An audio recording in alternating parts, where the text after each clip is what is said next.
Hello and welcome to the DESN1000 Electrical Technical Stream Introduction Lecture. So this is the lecture that's going to prepare you for what to expect this coming Thursday when you have your first Electrical Technical Stream lecture. One of the most important things that you need to do before this Thursday is you need to complete the Electrical Engineering OHS module, and you need to submit that to Moodle. So let me just share my screen and I'll show you exactly what I'm talking about.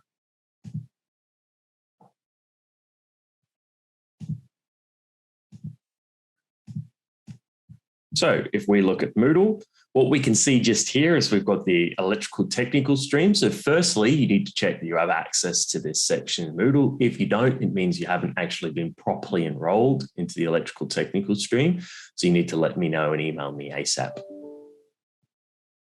The next thing that you need to check is that you have access to this electrical engineering OHS module. And when you click into it, you're going to see that it says there's an enrollment key, which is equal to elect mood. Okay. And that means you need to put in elect mood as the enrollment key. You just need to go through this module and you need to do this before this Thursday at 3 p.m. Okay. And then you need to submit it here. So the lab demonstrators are going to go around at the start of the session this Thursday, and they're going to check that everyone's filled out this OHS module. It's a safety thing. We need to do it for you to be able to partake in any labs in the electrical engineering school. If you haven't done this module before Thursday, we'll just make you do it during the lab session, which means lost time for you. There's a lot to get done in the labs, so you want to make sure that you maximize the amount of time that you've got.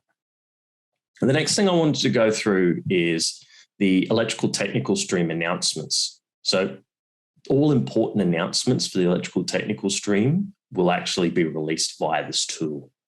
If you aren't getting announcements from this tool, in other words, you can't see the tool in your section, please email me ASAP. The other thing is, if you've got any questions, the first thing to do is to post in the electrical technical stream forum. The reason why that's a good place to post is because other students can see that post as well, and they can maybe answer the question if they know the answer, particularly if it's an admin-based question. If you email me personally, that's completely fine, but sometimes it does take me a day to get back to you. So just be aware of that just because of the nature of the number of students in this course. Okay, there's also a lab room student list. Okay, so you need to check this, click on it and find out which lab room you are in. Okay, before Thursday, 3 p.m., and I know you've got a class between 2 and 3, so before Thursday, 2 p.m., you need to be aware of which room you're in and you need to know where this room is. Okay, so there are rooms, all of the rooms are in the School of Electrical Engineering. Okay, you've got 2 rooms on level 2, so that's 201 and 214. So you need to walk up to level 2 to get to those 2 rooms if you're in either 201 or 214. And if you're in G14, that's on the ground level. Be aware that the electrical engineering building actually has a lower ground as well as a ground. It's not on the LG floor, it's on the G floor. Okay. The G14 is right next to the workshop, which is G15 as well. But definitely make sure you familiarize yourself with that before that time. So if you're unsure where those rooms are, maybe go and check before 2 p.m. on the Thursday. Be aware that the labs are face-to-face. Okay, so you will need to come to campus for that. If there's any COVID issues, please do let me know. Okay, do send me an email if you're feeling unwell, and don't come to campus. And we can rearrange another lab time. All right, really importantly, we're going to go through the electrical technical stream outline now. So this is a really important file. It's basically going to tell you how these labs are run. So the motivation behind these laboratory exercises is to expose you to some of the technical concepts and ideas that are useful for not just the ACD, R2R and MRC projects, but there's a bunch of more projects that have been added. So it's going to be for whatever project you're in, there'll be some electrical component, and the electrical technical stream will be relevant to that. Due to the time and space limitations, we cannot provide more than an introduction and a brief explanation of these electrical concepts. And our aim here is to more expose you to the basic features of electronics and electrical circuits. We're not trying to coach you and make you experts, okay? A lot of you may not actually go ahead and do the electrical engineering stream. That's fine. This isn't meant to make you an electrical engineering expert by any stretch. It's just here to allow you to do some basic design, electrical design that is, for your project. For more detailed explanation, if you're looking for that, you're encouraged to consult textbooks and websites on this material. Your most important resource in the labs is the lab tutors or the lab demonstrators, okay? So you're wasting a valuable and important resource if you are not regularly asking the demonstrators questions, okay? So if you're unsure about something, you can ask a question. More importantly, if you want to know more about something, definitely ask a question, okay? They're there to help you.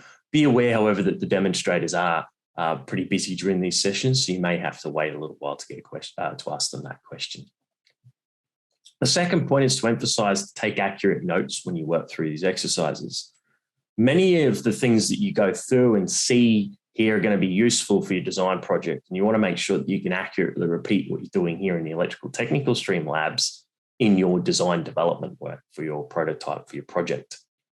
A journal recording of your circuits, the settings, the measurement results, that's going to be a valuable asset really to you later on.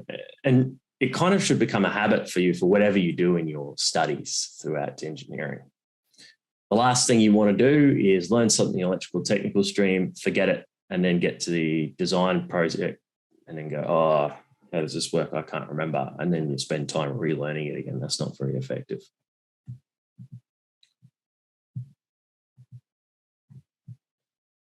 The electrical technical stream has recorded lectures. This is one of them here. These lectures are released generally on the Tuesday before your lab session. Today it's a little different, obviously, because it's the first week and you actually hadn't chosen the electrical technical stream until Tuesday, 5 p.m. You must watch these recorded lectures sometime before your technical laboratory session on Thursday. Not watching these recorded lectures may mean it will mean you do not understand the content in the laboratory session, which may negatively affect your technical stream mark. We could see that for week 2, so before this Thursday, you need to have watched these 2 videos here, okay? So the introduction to voltage, current, resistance, power, energy, and resistors, that's a must. If you walk into the lab and don't know about those, then you're going to be completely useless, if I'm being honest, and you're wasting your time. You also should watch the second video, important circuit equations, useful simple circuits and voltage sources. Yet again, you're going to need to know that for lab 1. For lab 2, okay, before you embark on lab 2, you're going to need to watch this video, which is an introduction to diodes, LEDs, photodiodes, phototransistors. Lab 3, we introduce you to transistors. And then lab 4, you need to watch the video introduction to DC motors and electric drive circuits. So you're probably wondering, well, when do I do lab 1? When do I do lab 2? When do I do lab 3? Well, essentially, the way I like to outline it is in weeks 2 and 3, you should focus on finishing lab 1. Okay, so weeks 2 and 3, finish lab 1. Week 4, you should aim to finish lab 2. Week 5, you should aim to have finished lab 3. Week 6, there'll be an open lab session. Okay, so that's where you come in and you can work on any of the lab exercises that you haven't finished from labs 1 to 3. And then in week 7, which is the final week of technical stream lab sessions, that's when you should focus on lab 4. So you can see that you've got a couple of weeks to do lab 1 just to get into the habit of things. But then after that, you really need to come into the labs prepared. If you do not come into the labs having already read the lab task sheet, you're just not preparing yourself and well for the labs. You're not going to be efficient. And I'm going to be honest, you won't finish all of the labs and you won't get the maximum mark from the electrical technical stream. And you won't be as adequately prepared to take on your design project from the electrical side of things. So make sure you've watched the videos for that lab and make sure that you come in having read the lab task sheet so you know what you're doing. Assessment guidelines for the electrical technical stream. It's all assessment laboratory work. So the full 20% is just doing the labs. When we go through the labs in a moment, you're going to see that there are checkpoints listed throughout the 4 laboratory task sheets. There are 4 checkpoints in labs 1 to 3 and 5 checkpoints in lab 4. This means that there are 16 checkpoints in total, and you will achieve 1.33% for each checkpoint, which means you'll need to do 15 checkpoints out of the 16 to get the full 20%. If you do the extra checkpoint, you don't get any extra marks, so there's no point for that. Each checkpoint will have a task that you need to complete. This generally involves designing a circuit and demonstrating correct functionality to the demos, okay? You should show your functioning circuits to a lab demonstrator to be signed and noted as having completed this checkpoint. It is recommended that the students work in pairs. So you must work in pairs. If you've got from your project another team member, definitely work with them. That makes sense. If you're just the only person from your project team doing electrical, then you can pair up with someone else who's also the only person from their team. You'll be working in pairs to gain basic familiarity with the lab equipment and lab environment. Unless you are familiar with the equipment through a course like Elect 111, then you have a bit of an advantage there. The labs and the associated content covered as shown in Table 3. Note that the final lab work marks will be totaled at 5 p.m. Thursday, week 8. Okay, so that's when I'll be releasing the final marks. All right, so as I said before, do Lab 1 in weeks 2 to 3, Lab 2, week 4, Lab 3, week 5. In Lab 1, we cover resistors, breadboards, important lab equipment, circuits on Tinkercad, introduction to component ratings, so all the real basic stuff. It's a little bit fundamental, a little bit boring, but you have to know this stuff to get to the cool stuff. Lab 2, we start to look at voltage divider circuits, batteries, LEDs, infrared LEDs, and phototransistors. Then in Lab 3, we finally get to some interesting stuff, temperature sensors, force-sensitive resistors, transistors, motor drive circuits with transistors.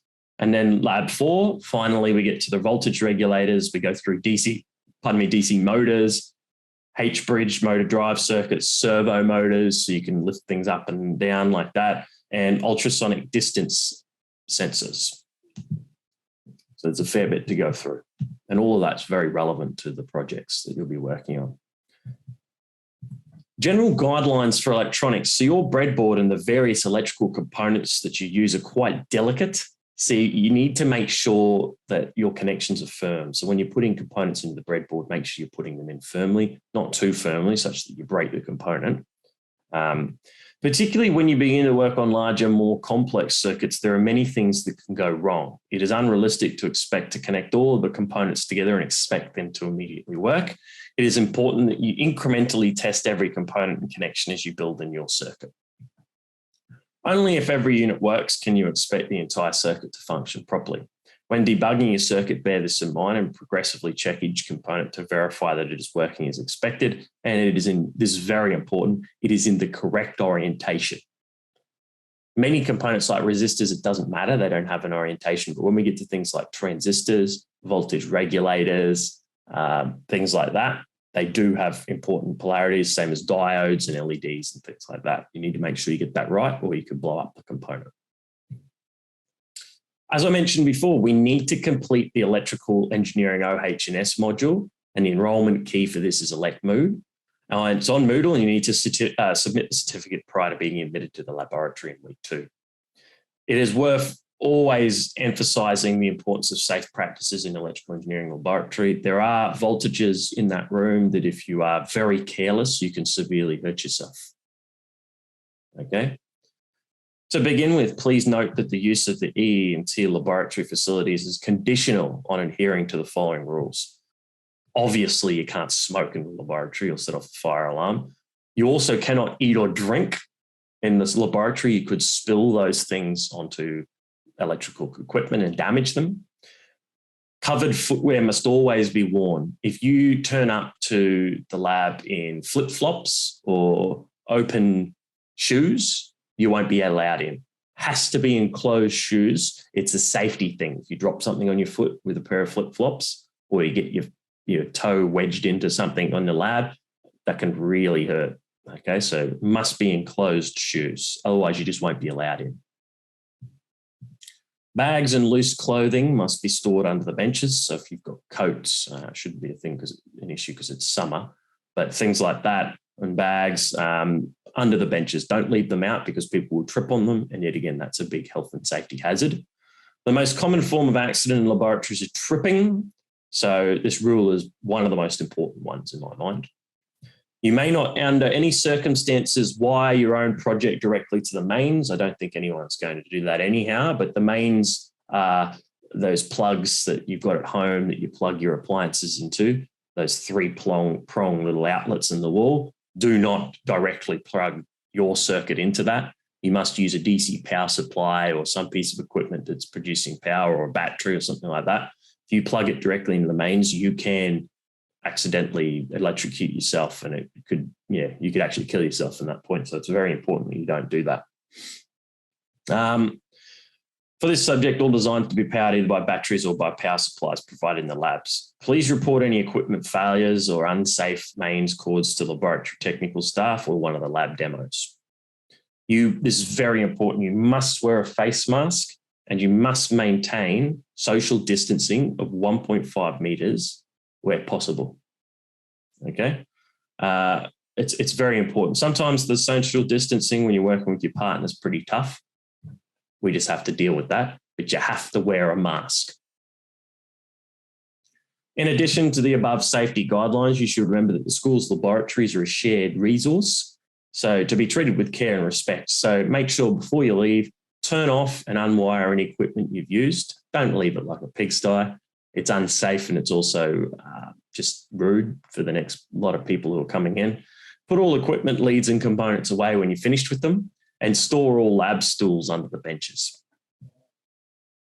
This is a list of some of the equipment that you're going to be using. There's going to be a trolley that the lab demos will bring into the room that has this equipment.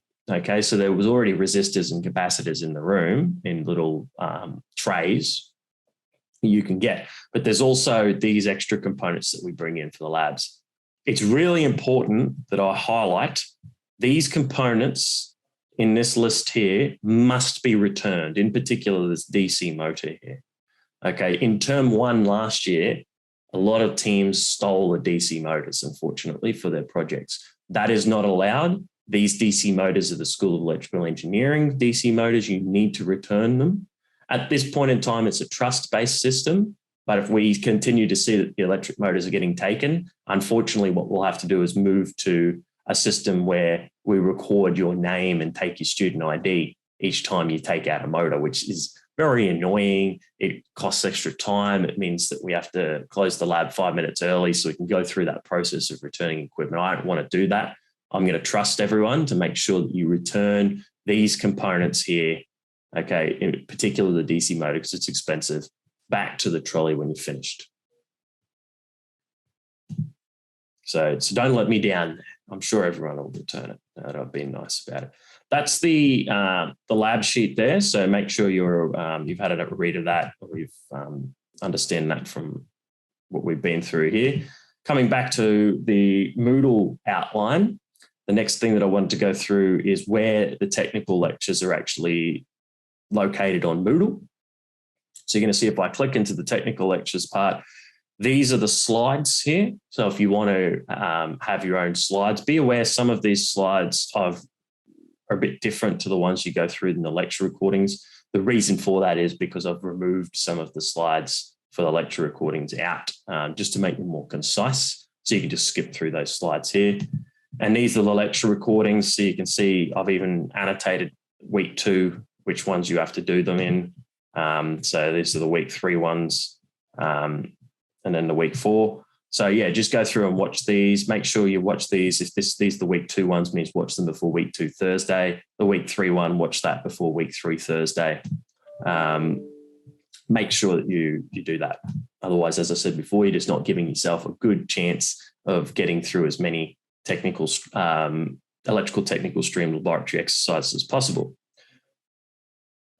Really importantly, before I go through the lab task sheets, here are the guidance videos for the lab equipment. Please go through and watch these before lab 1 this Thursday. So there's a few things you have to do before lab 1 this Thursday, okay?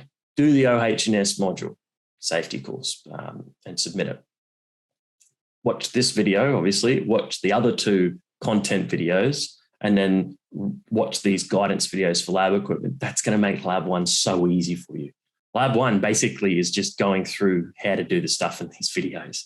If you've watched them, Lab 1's going to be a breeze. If you haven't watched them, Lab 1's going to be stressful. So make sure you watch them in your own time. And then the last one here is the laboratory task sheets. Okay, so these are where you get your task sheets from. You can see there's 4 different task sheets here.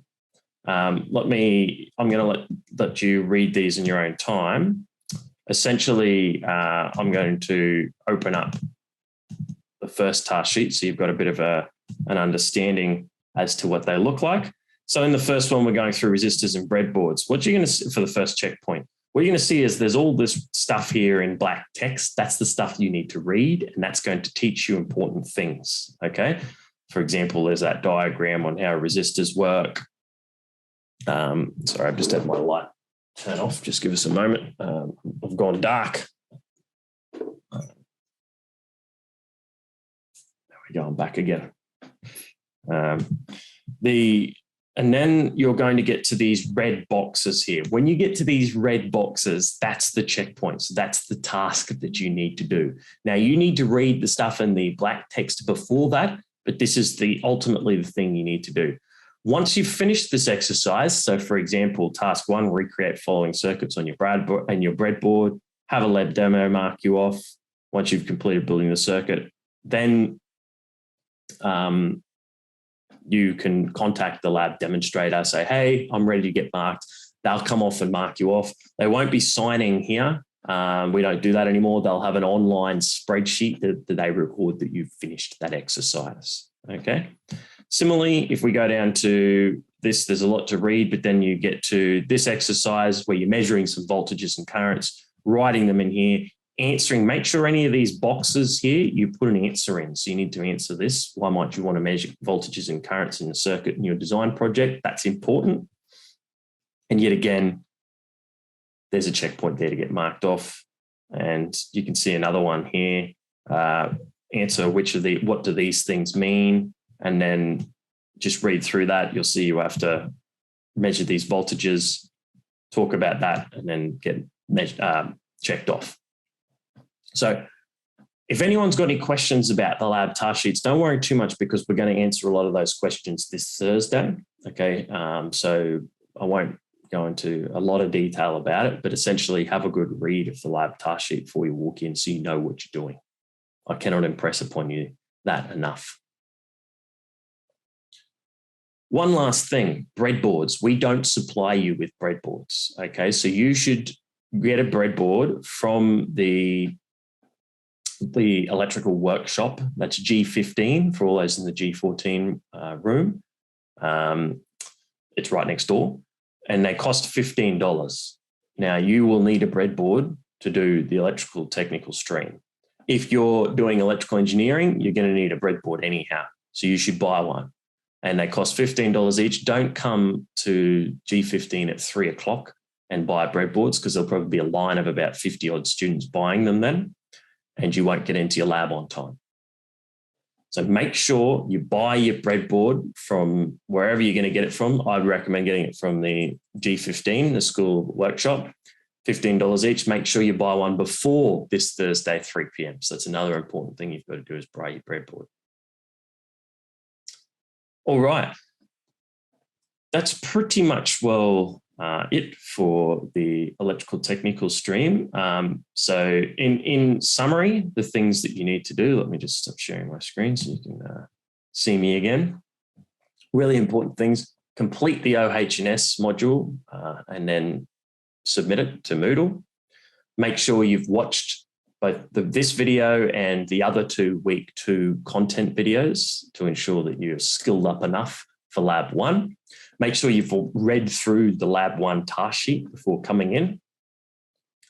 Make sure you've got enclosed shoes, okay? And make sure you've got a face mask on, okay? It's really important. So make sure you've got face mask, enclosed shoes. You must wear a face mask coming in. We do recommend that you wear the P2/N95 face masks if you've got those ones, or a surgical face mask. Cloth masks aren't as preferred. We're not going to not let you in with a cloth mask, but they're not quite as safe as the P2 or N95 masks or the surgical ones. Okay, so it's preferred that you wear those, and it's safer because you will be in close proximity with other students.